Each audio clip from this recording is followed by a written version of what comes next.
The United States is absolutely not the best country in the world, but it just may be the best at pure patriotism and by some nationalism, but that's a whole different argument. So it seems obvious that an American state would absolutely not want to have the flag of an unsuccessful rebellion on their own state flag, especially well into the age of Netflix and George W. Bush. However, two US states did do this. Mississippi, which, let's be completely honest, is not surprising at all, and also, well, you saw the title, it's Georgia. First, a little background. Georgia was admitted into the Union as one of the first 13 colonies, which permitted the institution of slavery. This fact would matter a lot when the two sides of the country, the northern anti slavery side and the southern pro slavery side, began to grow further and further apart. Due to a multitude of factors that I have covered numerous times in this series, the southern pro slavery side began to secede from the Union. Georgia was the sixth to leave and the second to ratify the Confederate Constitution in 1861. At this point in history, Georgia did not have a state flag. In fact, most states didn't. In fact, of the 34 states, only about 12 had a state flag.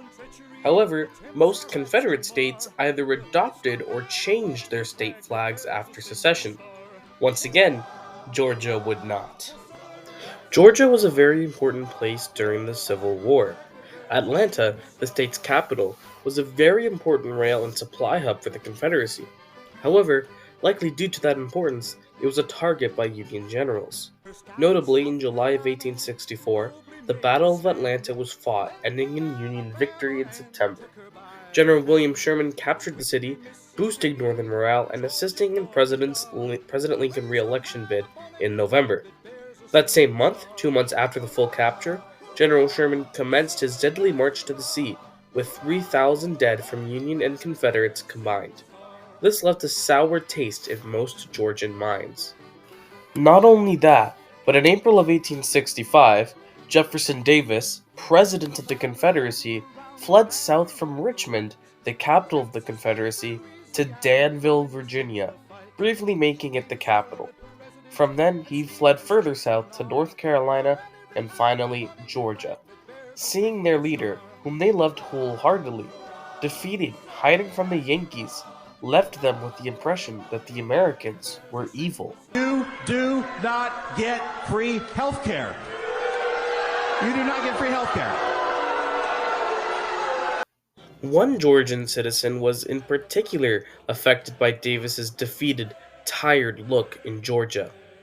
Woodrow Wilson, who remembered it as his earliest memory. I guess that just goes to show what his policies were shaped by.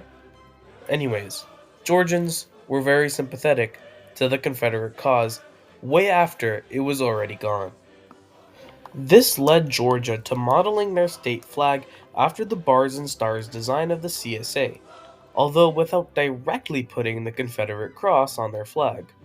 In fact, they went 4 designs and 77 years without the cross, so why on earth put it on later? Well, if there was going to be another time with a civil war, in reality, it would have been the 50s. In 1956, Georgia added the Confederate battle flag onto its flag, proposed by John Sammons Bell, and introduced to the legislature by Willis Hardin, and I'm not kidding you here, Jefferson Davis, to symbolize resistance to the federal government in D.C. and to pass legislation to preserve segregation between whites and blacks and white supremacy. According to a 2000 Georgia State Senate investigation, that is.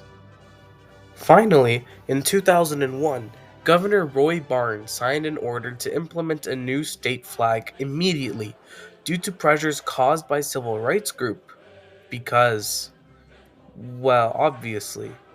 The state legislature was happy to comply and quickly agreed to a temporary new state flag which still included the battle cross.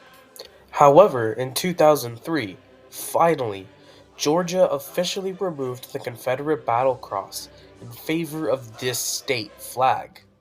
Hey, wait a minute. This flag looks a little familiar, doesn't it? Stick around for next time, where I go over how Hawaii was its own independent nation before annexation by the United States.